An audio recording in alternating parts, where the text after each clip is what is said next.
وسلام على عباده الذين اصطفى أما بعد فأعوذ بالله من الشيطان الرجيم بسم الله الرحمن الرحيم قل لا يعلم من في السماوات والأرض الغيب إلا الله وما يشعرون أيان يبعثون بل ادارك علمهم في الآخرة بل هم في شك منها بل هم منها عمون وقال الذين كفروا أئذا كنا ترابا وآباؤنا أئنا لمخرجون لقد وعدنا هذا نحن وآباؤنا من قبل إن هذا إلا أساطير الأولين قل سيروا في الأرض فانظروا كيف كان عاقبة المجرمين ولا تحزن عليهم ولا تكن في ضيق مما يمكرون صدق اللہ العظیم۔ پچھلی آیتوں میں توحید باری تعالیٰ کے دلائل آئے، اللہ تبارک و تعالیٰ کی کیا قدرتیں ہیں اور کون ذات ہے جو اس پوری کائنات میں کام کر رہی ہے، اس کے متعدد آیتوں میں متعدد دلائل آئے جو پچھلی کچھ مجلسوں میں ہم نے سنے۔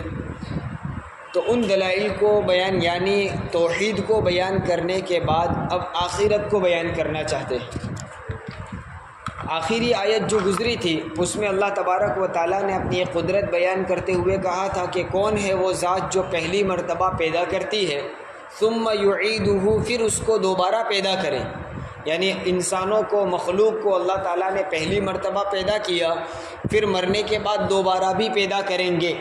اس صفت کو خاص طور پر ذکر کیا تھا، اس لیے کہ مکہ کے مشرکین یہ مانتے ہی نہیں تھے کہ آدمی ایک مرتبہ مر جائے پھر دوبارہ زندہ ہو، یعنی آخرت کو وہ لوگ مانتے ہی نہیں تھے۔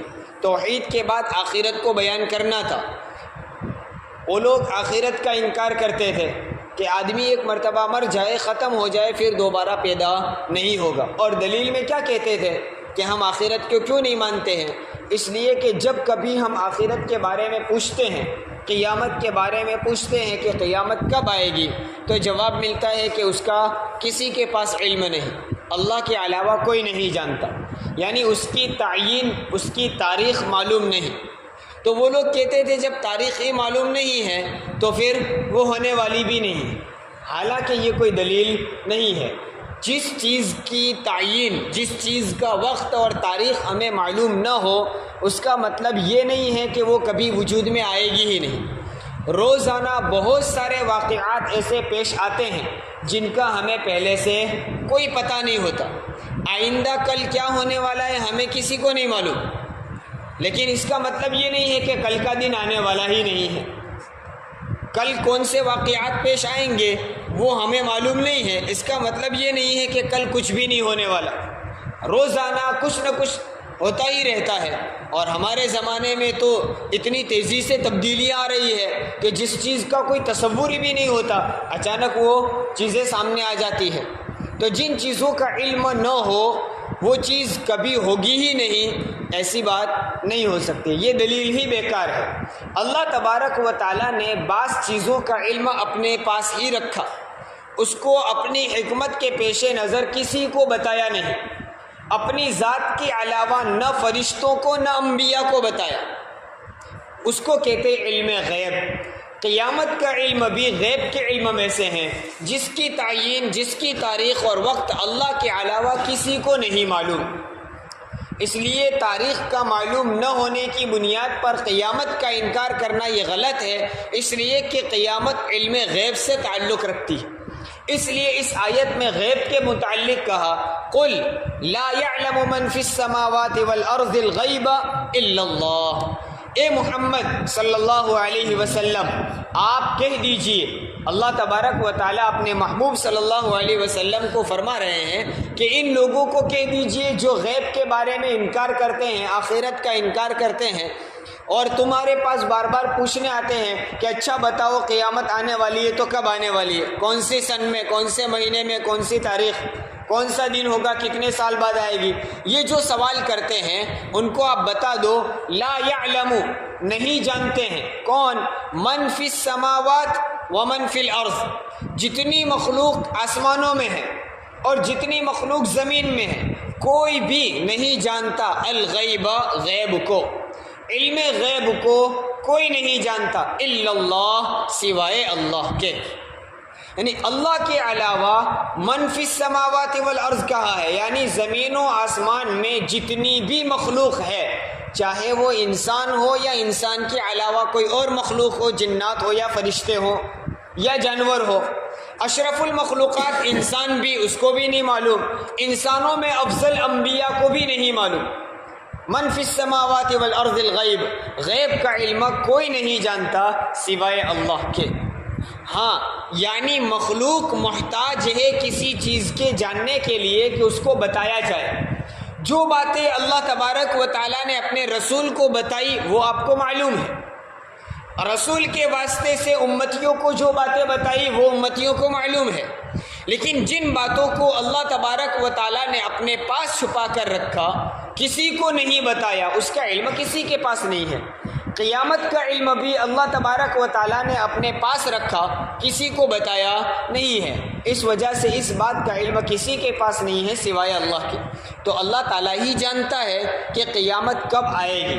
ہاں اللہ رب العزت نے اپنے رسول کے واسطے سے ہمیں کچھ نشانیاں بتائی ہیں کہ قیامت سے پہلے یہ نشانیاں وجود میں آئے گی، ایسا ایسا ہوگا، فلاں فتنے ہوں گے وغیرہ وغیرہ، اور محدثین نے باقاعدہ ان حدیثوں کو جمع کیا ہے کہ قیامت کی علامتیں کیا کیا ہے، اور ہمارے زمانے میں تقریباً تمام تر وہ ساری نشانیاں جو حدیثوں میں بیان کی گئی ہے، تقریباً تمام تر نشانیاں وجود میں آ چکی، صرف بڑی بڑی نشانیاں موجود باقی ہیں، بڑی بڑی، یعنی امام مہدی کا آنا، حضرت عیسیٰ علیہ السلام کا آسمان سے نزول ہونا، دجال کا نکلنا، دابۃ الارض کا نکلنا، اور پھر سورج کا مغرب سے نکلنا، یہ جو خاص اور اہم جس کو علامت کبریٰ کہا جاتا ہے، بڑی نشانیاں جس کے پھر بہت جلد جس کے بعد قیامت آ جائے گی، بس وہ نشانیاں باقی۔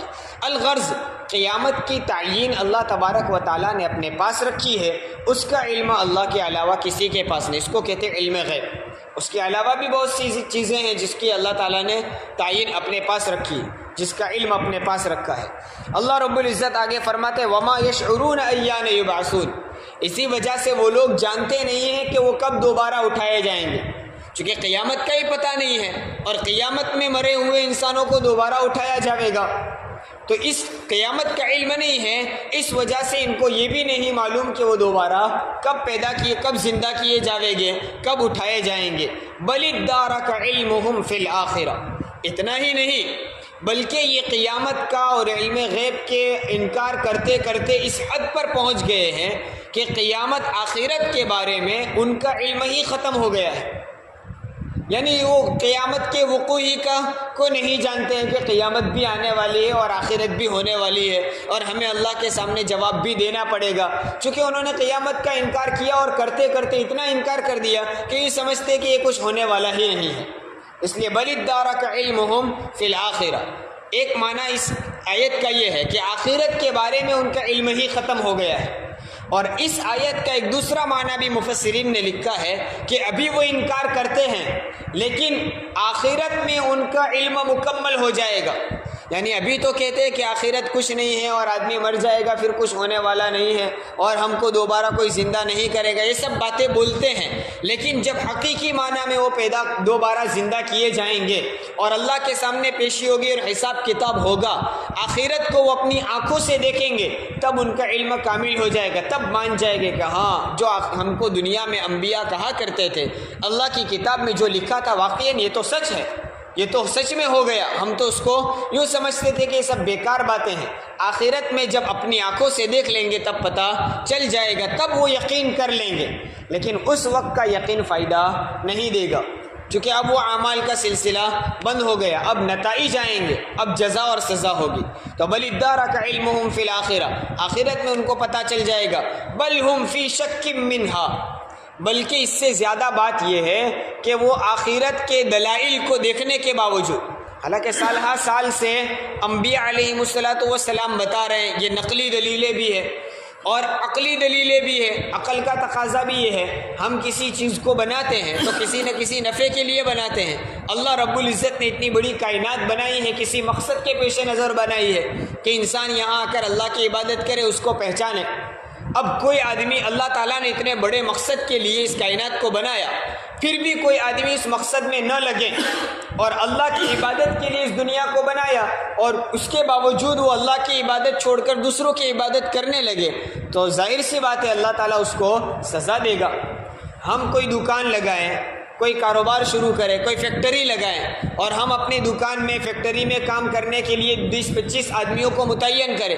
کیوں کریں گے بھئی؟ یہاں آ کر جس آدمی کی جو ذمہ داری وہ اپنی ذمہ داری نبھائے تاکہ ہمارا کاروبار چلتا رہے. لیکن آنے والا ہر آدمی آ کر بیٹھا رہے اور اس کو کہا جائے کہ بھئی ہمارا یہ کام ہے، یہ کام کرنے کا اور اس سے یہ نفع ملے گا، یہ اتنی آمدنی ہوگی، تو کہ ہم یہ کچھ نہیں مانتے، ایسا کچھ ہوتا نہیں ہے، اور بیٹھا رہے. تو بتاؤ کوئی فیکٹری کا مالک، کوئی دکان کا مالک ایسے لوگوں کو اپنے پاس رکھے گا؟ بلکہ جتنا عرصہ اس نے نقصان پہنچایا اس کی سزا بھی دے گا. تو اللہ رب العزت نے اتنے بڑے مقصد کے لیے اتنی بڑی کائنات کو بنایا ہے، کوئی آدمی اس مقصد کو پورا کرنے کی کوشش نہ کرے، اللہ کی عبادت نہ کرے، تو اللہ تبارک و تعالیٰ اس کا مواخذہ کرے گا. لیکن یہ لوگ اس کا انکار کرتے کرتے، ان دلیلوں کا بھی انکار کرتے اتنے آگے بڑھ گئے ہیں. ہم فی شک منہا، وہ آخرت کے معاملے میں شک میں پڑے ہوئے، ان کو یقین ہی نہیں آ رہا ہے. بل ہم منہا عمون، ان کا شک بھی بڑھتے بڑھتے یہاں تک پہنچ گئے ہیں کہ وہ لوگ اندھے ہو گئے ہیں. جس طرح ایک آدمی آنکھوں سے معذور اور نابینا ہو تو اس کو منزل تک پہنچنا مشکل ہے، دکھائی نہیں دیتا ہے تو وہ کچھ جا نہیں سکتا ہے، وہ اپنی منزل تک پہنچ نہیں سکتا ہے. بس یہ لوگ بھی آخرت کا انکار کرتے کرتے اس معاملے میں بالکل اندھوں کی طرح ہو گئے ہیں. وہ لوگ ان کے سامنے جتنا سمجھا وہ انتہا تک اور اپنی منزل تک پہنچنے والے نہیں ہیں. پھر آگے اللہ رب العزت نے ان کی کفار کی ایک بات کو نقل کیا ہے. وقال الذین کفروا، اور یہ کفر کرنے والے کہتے ہیں، اَإِذَا كُنَّا تُرَابًا وَآبَاؤُنَا أَإِنَّا لَمُخْرَجُونَ، کیا ہم اور ہمارے باپ دادا سب مٹی ہو جائیں گے، اس کے بعد بھی ہم نکالے جائیں گے، مٹی میں سے ہم دوبارہ پیدا کیے جائیں گے؟ بس ان کو یہی بات کا یقین نہیں آ رہا تھا. حالانکہ آسان سی بات، سمجھنے کی بات ہے کہ جب ہمارا کوئی وجود ہی نہیں تھا، کوئی نام و نشان ہی نہیں تھا، پھر بھی اللہ نے پیدا کیا. ایک مرتبہ پیدا کر لیا تو اب دوبارہ پیدا کرنا کیا مشکل، چاہے مٹی میں مل گیا ہو، کیا حرج؟ جب تھا ہی نہیں تو پیدا کر دیا، تو مٹی میں ملے ہوئے ذرات کو اللہ تعالیٰ کیوں پیدا نہیں کر سکتا؟ تو بغیر وجود کے اللہ تعالیٰ نے ہم کو وجود بخشا، تو دوبارہ پیدا کرنا کوئی مشکل کام نہیں ہے. لیکن پھر بھی وہ کہتے تھے کہ ہم، ہمارے باپ دادا سب مٹی ہو گئے تو کیا دوبارہ نکالے جائیں گے؟ لقد وعدنا هذا نحن وآباؤنا من قبل. آگے کیا کہتے تھے؟ یہ سب باتیں تو ہمارے ساتھ بھی اور ہمارے باپ دادوں سے بھی پہلے سے ہوتی چلی آ رہی، یہ سب ہم سے بھی وعدے ہو رہے ہیں اور ہمارے باپ داداؤں سے بھی اگلے انبیاء نے بھی اس طرح کے وعدے کیے تھے کہ تم مر جاؤ گے، پھر دوبارہ پیدا کیے جاؤ گے، پھر تم کو تمہارا حساب کتاب ہوگا اور تم کو اس کا بدلہ ملے گا. ایسا سب ہو رہا تھا، لیکن ابھی تک تو ہم نے اس کو دیکھا نہیں ہے. پھر قیامت آئی نہیں تو کیسے دیکھیں گے؟ لیکن وہ لوگ کیا کہہ رہے تھے؟ ہمارے باپ دادا بھی مر گئے، ابھی تک دوبارہ پیدا نہیں ہوئے اور ابھی تک ان کو بدلہ نہیں ملا ہے. تو یہ سب کیا ہے؟ کہتے ہیں ان ھذا الا اساطیر الاولین، یہ تو سب اگلے لوگوں کی گھڑی ہوئی باتیں ہیں، یہ سب کہانیاں ہیں جو سال ہر سال سے چلی آ رہی ہیں. بس ان کو کہانیاں کہہ کر وہ ختم کر دیتے تھے. اللہ تبارک و تعالیٰ نے فرمایا کہ اگر یہ سب صرف کہانیاں ہیں، یہ صرف سننے کی باتیں اور اگلے لوگوں سے یہ نقل ہوتی ہوئی صرف باتیں ہیں اور حقیقت سے اس کا تعلق نہیں ہے، اور تمہارے کہنے کے مطابق قیامت نہیں آنے والی، آخرت نہیں ہونے والی، تو پھر تم سے پہلے لوگ اور تم سے پہلی قومیں جو گزری وہ بھی تمہاری طرح آخرت کا انکار کرتی تھی، تو ان پر عذاب کیوں آیا؟ وہ ہلاک کیوں ہوئی؟ اور ان کے نشان آج بھی موجود ہے. قل سیروا فی الارض، اللہ تعالیٰ کہتے ہیں اگر تم کو ابھی بھی سمجھ میں نہیں آتا تو جاؤ زمین میں گھومو پھرو، چکر لگاؤ اور سفر کرو. کیا کرو؟ فانظر، اور دیکھو کیف کان عاقبۃ المجرمین، یہ جرم کرنے والوں کا انجام کیسا ہوا. اور پچھلے اسی صورت میں پچھلی آیتوں میں وہ واقعات آئے، قوم عاد کے ساتھ کیا ہوا، قوم سمود کے ساتھ کیا ہوا، ان کے نشان آج بھی موجود ہے۔ اتنی بڑی طاقتور قومیں تھیں، کوئی بادشاہ تھے اور بڑی بڑی حکومتوں کے مالک تھے، بڑے بڑے زبردست لوگ تھے، طاقت اور جسم کے اعتبار سے بھی ڈیل ڈول رکھتے تھے، مال و دولت کے اعتبار سے بھی وہ اس زمانے کے سب سے بڑے مالدار سمجھے جاتے تھے۔ اس کے باوجود وہ ہلاک ہو گئے، ان پر عذاب آیا آخرت کا انکار کرنے کی وجہ سے، رسول کا انکار کرنے کی وجہ سے، اللہ کا انکار کرنے کی وجہ سے۔ تو اگر یہ سب کچھ ہونے والا نہیں ہے تو پھر ان پر عذاب کیوں آیا؟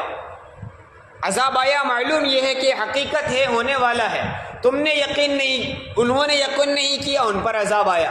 اگر تم کو بھی ابھی سمجھ میں نہیں آتا تو جاؤ ان کی بستیوں میں چل پھر کر دیکھو ان کا کیا انجام ہوا، تب تم کو سمجھ میں آ جائے گا۔ کیف کان عاقبۃ المجرمین، یہ مجرموں کا کیا انجام ہوا ان لوگوں کو، یہ تو دنیا ہی میں ہو گیا۔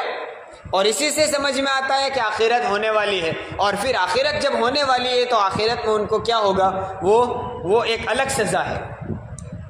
آگے اللہ رب العزت نے اپنے محبوب صلی اللہ علیہ وسلم کو تسلی دی ہے کہ دیکھیے ان کو اتنے دلائل سے سمجھایا جاوے، اتنی توحید کی دلیلیں دے کر اللہ تعالیٰ کی ذات کو سمجھایا گیا، آخرت کی دلیلیں دے کر آخرت سے ڈرایا گیا، پھر بھی ایسے لوگ نکلیں گے جو مانیں گے نہیں۔ تو نہ مانے تو آپ کو غمگین ہونے کی ضرورت نہیں ہے، ولا تحزن علیہم، آپ کو ان پر غمگین ہونے کی ضرورت، آپ ان پر غم مت کرو۔ ولا تکن فی ضیق مما یمکرون، اور جو کچھ وہ سازشیں کرتے ہیں، جو تمہارے خلاف پلاننگ بناتے ہیں، جو دھوکہ بازی، غداری اور فریب وہ کرتے ہیں، اس کی وجہ سے تم تنگ دل مت ہو۔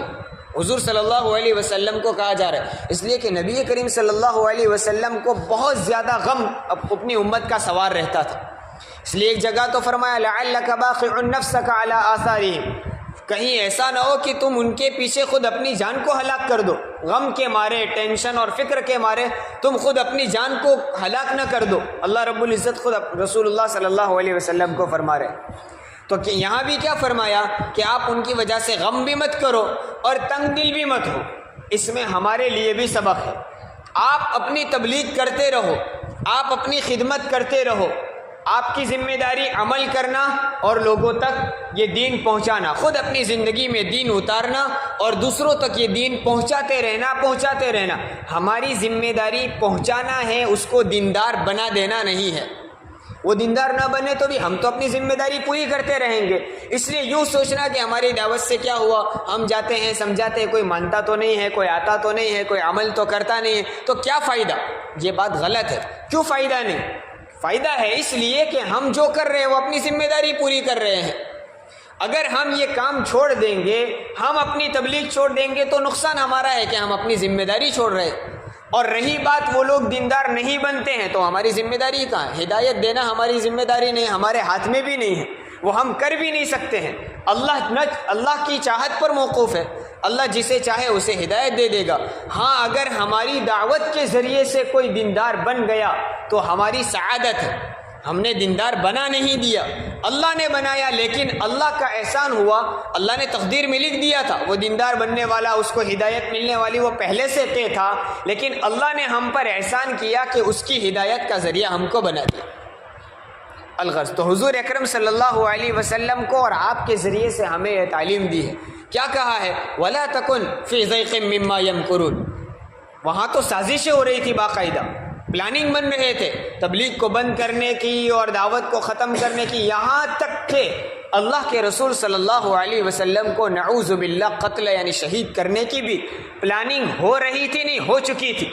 گھر کا احاطہ کر لیا گیا تھا، بالکل تیار تھے ابھی نکلے اور ہم قتل کر دیں، اتنا کچھ ہو چکا تھا۔ اس کے باوجود آپ نے کام چھوڑا نہیں، کرتے رہے، اور اللہ تعالیٰ نے رنگ دکھلایا۔ 40 سال کی عمر میں نبوت ملی ہے، 13 سال آپ نبوت کے بعد مکہ میں رہے، یعنی 53 سال کی عمر تک۔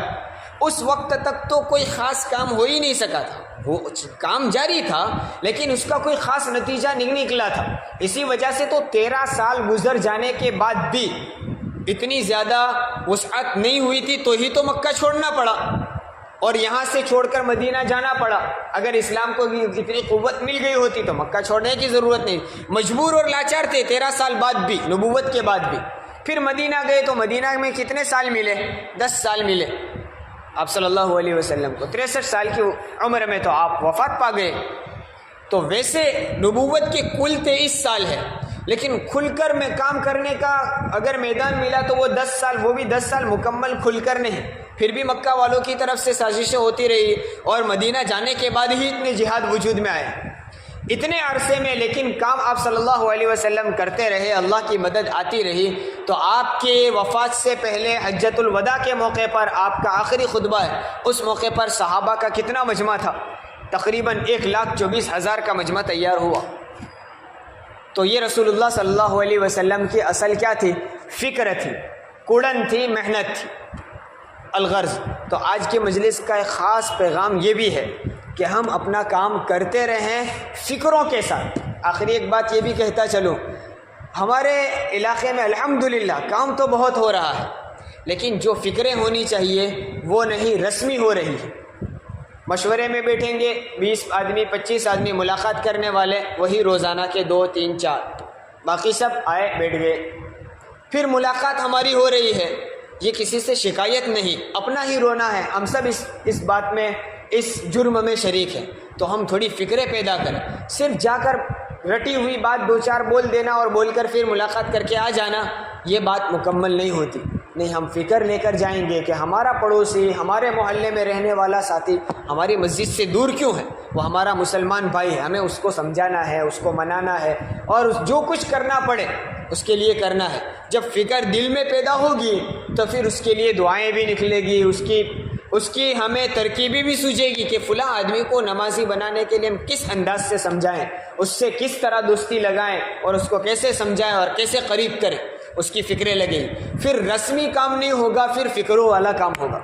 تو فکروں والا کام ہوگا تو انشاءاللہ نتائج بھی بہت بہترین اللہ تعالی ہمارے لیے مرتب فرمائیں گے. اللہ رب العزت عمل کرنے کی توفیق عطا فرمائے. سبحان اللہ.